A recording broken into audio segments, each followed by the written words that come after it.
Suatu pagi di istana, Khalifah Harun al-Rashid tampak murung. Di depannya bertumpuk kertas-kertas laporan yang membosankan, mulai dari masalah sengketa tanah seekor ayam, hingga pengaduan menteri tentang sepatunya yang hilang. Abu Nawas, keluh sang Khalifah. Menjadi raja itu melelahkan. Semua orang menuntut keadilan, tapi tak ada yang memberiku ketenangan. Rasanya aku ingin lari saja ke hutan. Abu Nawas, yang sedang asyik mengunyah kacang di pojok ruangan, menyahut santai. Ampun Baginda, itu karena Baginda memimpin dengan beban. Kalau hamba yang jadi raja, jangankan masalah ayam, masalah semut pun akan selesai sambil hamba tidur siang. Telinga Harun al-Rashid panas mendengar kesombongan itu. Sebuah ide usil muncul di kepalanya. Baiklah, Abu Nawas, tantang raja. Besok pagi, kita bertukar peran. Aku akan memakai jubah lusuhmu dan pergi memancing, dan kau akan memakai mahkotaku dan duduk di singgasana ini. Kau punya waktu 24 jam dengan kekuasaan penuh. Tapi ingat, jika kau gagal menyelesaikan satu saja masalah rakyat dengan adil, kau akan kuhukum membersihkan kolam istana dengan sendok teh. Abu Nawas tersenyum lebar. Satu hari jadi raja. Deal. Tapi Baginda jangan menyesal ya, karena perintah raja tidak boleh ditarik kembali. Keesokan harinya, Baghdad gempar. Abu Nawas muncul di balkon istana, mengenakan jubah kebesaran yang terlihat agak kedodoran di tubuhnya. Mahkotanya miring ke kiri karena ukurannya terlalu besar untuk kepalanya. Di sampingnya, Harun al-Rashid, yang menyamar sebagai pengawal pribadi berbaju pelayan, menahan tawa melihat tingkah Abu Nawas yang mencoba berjalan gagah namun malah terlihat seperti bebek yang sedang sakit pinggang. Rakyatku sekalian, teriak Abu Nawas dengan suara yang dibuat-buat berat. Hari ini, keadilan tidak lagi gratis. Maksud saya, hari ini tidak ada masalah yang tidak bisa diselesaikan dengan tawa. Silakan masuk bagi siapa saja yang punya masalah. Orang pertama yang masuk adalah seorang pemilik warung makan yang kikir dan seorang pengemis tua. Baginda yang baru, lapor si pemilik warung. Pengemis ini sungguh keterlaluan. Setiap hari dia duduk di depan warung saya. Dia tidak membeli apa-apa, tapi dia menghirup aroma masakan kambing guling saya sampai kenyang. Saya menuntut dia membayar 10 dinar sebagai biaya sewa aroma. Harun al-Rashid, si pelayan gadungan, membatin. Nah, ini masalah rumit. Kalau Abu Nawas memenangkan si pengemis, dia melanggar hak milik. Kalau dia memenangkan si pelit, dia tidak punya hati. Ayo, kita lihat apa yang dia lakukan. Abu Nawas mengelus jenggotnya dengan gaya sok berpikir. Kasus yang sangat berat. Aroma kambing guling memang mahal. Pengemis, apakah kau punya uang? Pengemis itu gemetar. Hamba hanya punya beberapa keping koin tembaga di dalam kantong ini, Baginda. Itu pun hasil pemberian orang untuk makan anak istri hamba. Abu Nawas mengambil kantong koin si pengemis. Ia menyuruh si pemilik warung mendekat. Kemudian, di depan telinga si pemilik warung, Abu Nawas mengocok-ngocok kantong koin itu dengan keras. Kring, kring, krincing. Sudah dengar suaranya? Tanya Abu Nawas. Sudah, Baginda. Suaranya merdu sekali. Jawab si pemilik warung sambil membayangkan uang itu masuk ke kantongnya. Baik, ucap Abu Nawas sambil mengembalikan kantong uang itu kepada si pengemis. Masalah selesai. Silakan kalian pulang. Si pemilik warung melongo. Loh, mana uangnya, Baginda? Abu Nawas menjawab dengan sangat serius. Tuan yang terhormat, hukum itu harus adil. Pengemis ini hanya menghirup bau masakanmu tanpa menyentuh makanannya. Maka, adil baginya untuk membayar dengan mendengarkan suara uangmu tanpa menyentuh kepingannya. Bau dibayar dengan suara. Pas, kan? Harun al-Rashid hampir saja bertepuk tangan jika ia tidak ingat sedang menyamar. Namun, Abu Nawas belum selesai. Sebagai raja, ia merasa punya otoritas lebih. Ia memanggil bendahara istana.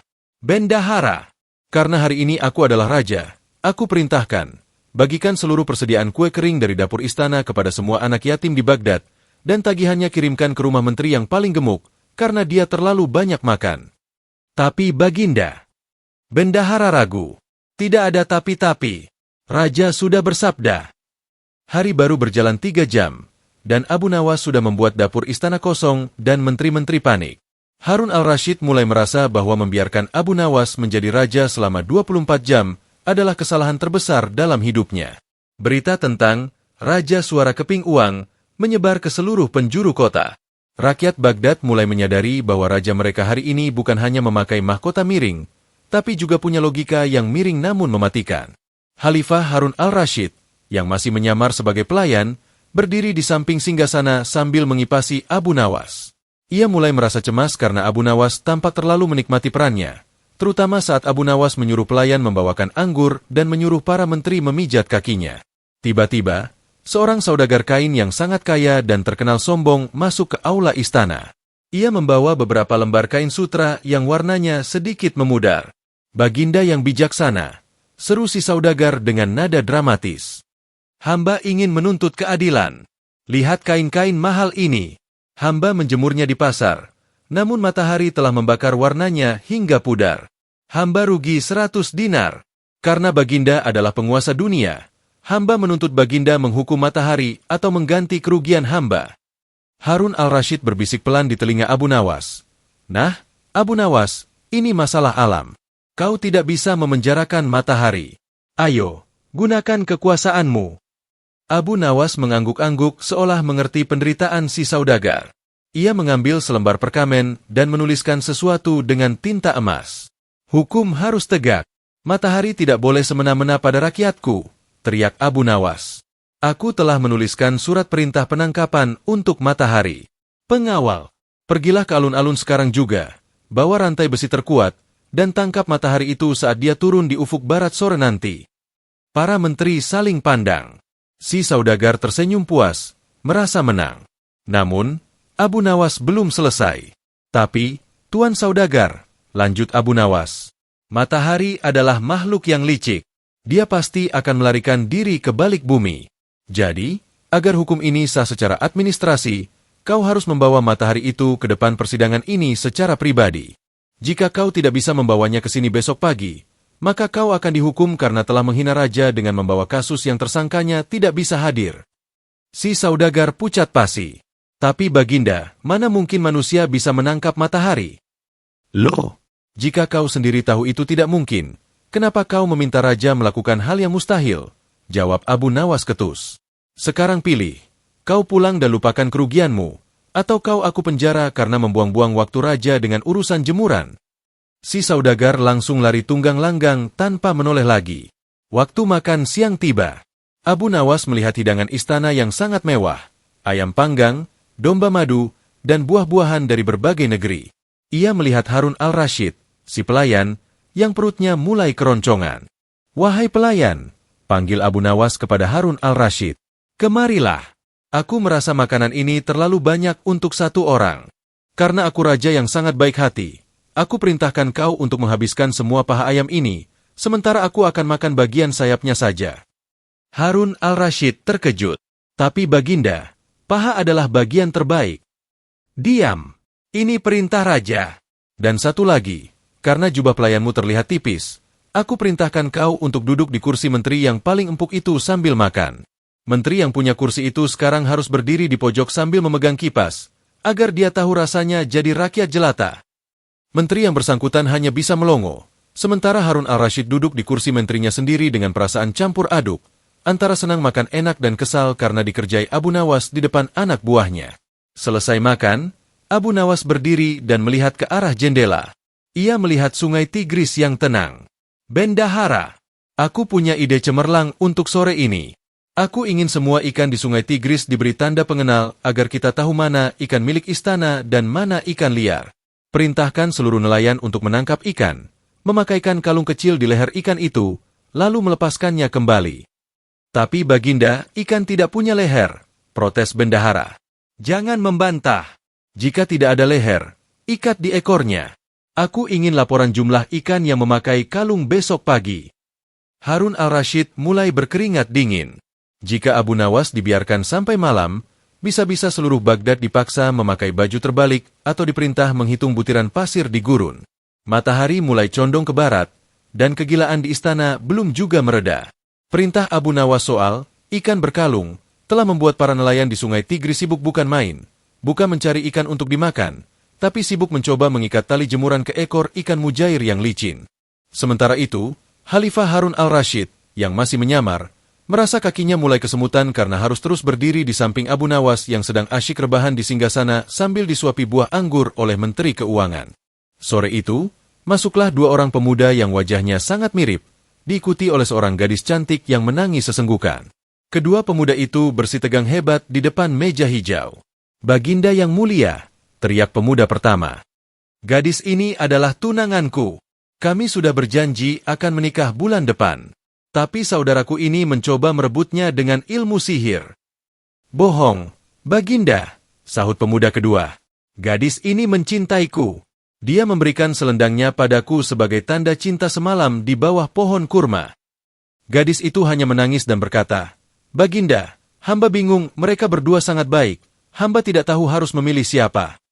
Harun al-Rashid berbisik, "Abu Nawas, hati-hati. Ini urusan nyawa dan perasaan. Jika kau salah putuskan, salah satu pemuda ini bisa bunuh diri atau gadis ini menderita seumur hidup. Bagaimana kau membelah hati seseorang?" Abu Nawas bangkit dari sandarannya. Wajahnya mendadak sangat dingin dan menyeramkan, persis seperti hakim yang haus darah. "Masalah ini sangat melelahkan pendengaranku," ucap Abu Nawas datar. "Karena gadis ini hanya punya satu tubuh dan satu hati, sedangkan kalian ada dua orang, maka hukum keadilan raja akan ditegakkan secara fisik. Pengawal, ambil pedang terajam. Belah gadis ini menjadi dua bagian yang sama persis. Pemuda pertama ambil bagian kanan, pemuda kedua ambil bagian kiri. Adil, bukan?" Seluruh aula istana bergidik ngeri. Harun al-Rashid hampir saja berteriak menghentikannya, namun ia melihat mata Abu Nawas yang sedang melirik tajam ke arah kedua pemuda tersebut. Begitu pedang dicabut dari sarungnya, pemuda pertama berteriak penuh semangat, "Setuju, Baginda. Itu adil. Jika aku tidak bisa memilikinya secara utuh, setidaknya saudaraku juga tidak bisa memilikinya." Namun, pemuda kedua langsung berlutut dan bersujud di kaki Abu Nawas sambil menangis histeris. "Jangan, Baginda. Hamba mohon jangan sakiti dia. Berikan saja dia seutuhnya kepada saudaraku. Hamba rela kehilangan dia dan pergi dari kota ini, asalkan dia tetap hidup dan sehat. Tolong, jangan bunuh dia." Abu Nawas tersenyum lebar. Ia menyuruh pengawal memasukkan kembali pedangnya. "Sudah jelas," teriak Abu Nawas. "Gadis ini akan menikah dengan pemuda kedua, karena hanya cinta sejati yang lebih memilih kehilangan daripada melihat yang dicintai terluka. Sedangkan pemuda pertama, kau adalah orang rakus yang tidak punya hati. Pengawal, seret pemuda pertama ini ke dapur, suruh dia mencuci semua piring kotor bekas makan siang tadi." Rakyat bersorak. Gadis itu tersenyum malu-malu dan memeluk tunangannya yang baru, si pemuda kedua. Harun al-Rashid pun menghela napas lega. Hebat juga si Abu Nawas, batinnya. Malam pun tiba. Abu Nawas berdiri dan melihat Baghdad yang mulai gelap. "Bendahara, karena malam ini adalah malam terakhirku sebagai raja, aku ingin Baghdad terang benderang. Ambil seluruh cadangan lilin di istana, pasang di sepanjang jalan kota. Dan perintahkan seluruh koki istana untuk memasak nasi kebuli raksasa di alun-alun. Semua orang boleh makan sepuasnya, dan tagihannya." Abu Nawas melirik Harun al-Rashid yang sedang menyamar. "Tagihannya masukkan ke catatan hutang pribadi pelayan di sampingku ini. Dia terlihat seperti orang kaya yang sedang menyamar, pasti dia bisa membayarnya nanti." Harun al-Rashid nyaris tersedak air liurnya sendiri. "Kurang ajar, dia tahu aku pelakunya." Malam semakin larut, dan Abu Nawas memberikan perintah terakhir sebelum jam 12 malam. Semua orang di istana, termasuk menteri dan pengawal, harus bertukar pakaian dengan budak-budaknya selama 1 jam. Istana yang biasanya kaku dan sunyi kini berubah menjadi panggung sandiwara raksasa. Para menteri yang perutnya buncit terlihat kikuk mengenakan baju pelayan yang kesempitan, sementara para budak tertawa-tawa mencoba duduk di kursi empuk sambil memegang tongkat kebesaran. Abu Nawas masih duduk di singgasana. Namun kali ini ia mengenakan kacamata hitam, yang entah ia dapatkan dari mana, dan memegang sebuah kipas besar. Jam besar di aula istana menunjukkan pukul 11 malam. Hanya tersisa 1 jam sebelum kekuasaan Abu Nawas berakhir. Harun al-Rashid, si pelayan gadungan, sudah tidak sabar ingin mengambil alih kembali singgasananya yang kini penuh dengan remah-remah roti hasil cemilan Abu Nawas. "Wahai pelayan," panggil Abu Nawas dengan suara serak, "aku merasa sedikit pegal. Sebelum masa jabatanku berakhir, aku perintahkan kau untuk memandikan keledai kesayanganku di kolam air mawar istana. Pastikan keledainya wangi, karena besok pagi dia akan membawaku pulang dengan gaya seorang sultan. Harun al-Rashid mendidih. Tapi Baginda, kolam air mawar itu hanya untuk para putri. Tidakkah kau dengar? Raja sudah bersabda. Cepat laksanakan, atau kau aku hukum berdiri dengan satu kaki di atas pohon kurma sampai subuh. Harun al-Rashid terpaksa menyeret keledai Abu Nawas yang bau ke kolam mewah istana. Di sana, sang Khalifah Baghdad harus menyikat punggung keledai sambil digigit nyamuk, sementara Abu Nawas menonton dari balkon sambil makan kacang goreng. Tepat tengah malam, lonceng istana berdentang 12 kali. Harun al-Rashid langsung berlari masuk ke aula, membuang sikat keledainya, dan berdiri di depan Abu Nawas dengan wajah yang merah padam karena menahan emosi. Waktumu habis, Abu Nawas, teriak Harun al-Rashid. Lepaskan mahkota itu. Kembalikan jubahku. Aku adalah Khalifah Harun al-Rashid yang asli. Para pengawal dan menteri, yang masih memakai baju budak, segera bersujud. Abu Nawas dengan santai melepas mahkotanya yang miring dan menyerahkannya kepada sang raja. Ah, selamat datang kembali, Baginda, ucap Abu Nawas sambil meregangkan ototnya. Menjadi raja itu memang menyenangkan, tapi kursinya agak keras. Hamba lebih suka amben kayu di rumah hamba. Raja Harun al-Rashid segera duduk di singgasananya. Akhirnya, sekarang, Abu Nawas, kau harus mempertanggungjawabkan kekacauan yang kau buat. Bendahara, bawa ke sini catatan pengeluaran hari ini. Bendahara maju dengan gulungan kertas yang sangat panjang hingga menjuntai ke lantai. Ampun Baginda, lapor bendahara dengan suara gemetar. Hanya dalam satu hari, Abu Nawas telah menghabiskan persediaan lilin untuk setahun, mengosongkan gudang beras untuk pesta rakyat, dan ada tagihan ganti rugi dari menteri yang kursinya diduduki pelayan, serta biaya sabun mawar untuk seekor keledai. Raja melotot. Abu Nawas, kau menghamburkan kas negaraku. Kau harus membayarnya dengan bekerja di sini tanpa gaji selama setahun. Abu Nawas tersenyum licik. Ia mengeluarkan secari kertas yang ditandatangani oleh raja kemarin pagi. Mohon maaf, Baginda yang mulia. Bukankah kemarin Baginda berkata, kau punya waktu 24 jam dengan kekuasaan penuh. Dan hamba tadi siang sudah mengeluarkan keputusan Raja nomor 1 yang berbunyi, segala biaya yang timbul atas perintah Raja Abu Nawas adalah hutang pribadi pelayan yang mendampinginya. Abu Nawas menunjuk ke arah Harun al-Rashid. Dan karena selama 24 jam tadi Baginda secara sukarela menjadi pelayan hamba, maka secara hukum, Bagindalah yang harus melunasi semua tagihan itu. Raja tidak boleh menarik kembali perintahnya sendiri, bukan? Harun al-Rashid ternganga. Ia terjebak dalam perangkap kata-katanya sendiri. Ia yang ingin mengerjai Abu Nawas, malah berakhir memandikan keledai dan harus membayar pesta pora seluruh rakyat Baghdad. Pagi harinya, Khalifah Harun al-Rashid terbangun dengan kepala pening. Ia berharap semua kegilaan kemarin hanyalah mimpi buruk. Namun, saat ia membuka jendela kamar, pemandangan di bawah benar-benar nyata. Ribuan nelayan sudah berkumpul di depan gerbang istana, masing-masing membawa ember berisi ikan yang ekornya terikat tali kain warna-warni. Baginda, mana janji raja? Teriak para nelayan. Kami sudah menangkap ikan-ikan ini, memberi mereka kalung, dan sekarang ikan-ikan ini tidak mau berenang lagi karena keberatan tali. Kami menuntut ganti rugi atas waktu kami yang terbuang. Harun al-Rashid menoleh ke arah Abu Nawas yang sedang asyik merapikan sorbannya, bersiap-siap untuk pulang ke rumah. Abu Nawas, bentak raja. Lihat hasil karyamu. Kau memerintahkan sesuatu yang mustahil dan sekarang rakyatku menagih janji. Apa yang harus aku katakan pada ribuan nelayan yang memegang ikan stres itu? Abu Nawas mendekat ke jendela, melihat kekerumunan nelayan, lalu berbisik kepada raja. Baginda, jangan panik. Seorang raja sejati tidak pernah membuat kesalahan. Yang ada hanyalah kebijakan yang belum dipahami rakyat. Katakan pada mereka bahwa ikan-ikan berkalung itu adalah ikan terpilih. Raja bingung. Ikan terpilih maksudnya apa? Katakan bahwa mulai hari ini, siapapun nelayan yang berhasil menangkap ikan berkalung, mereka tidak perlu membayar pajak pasar kepada istana selama 1 bulan.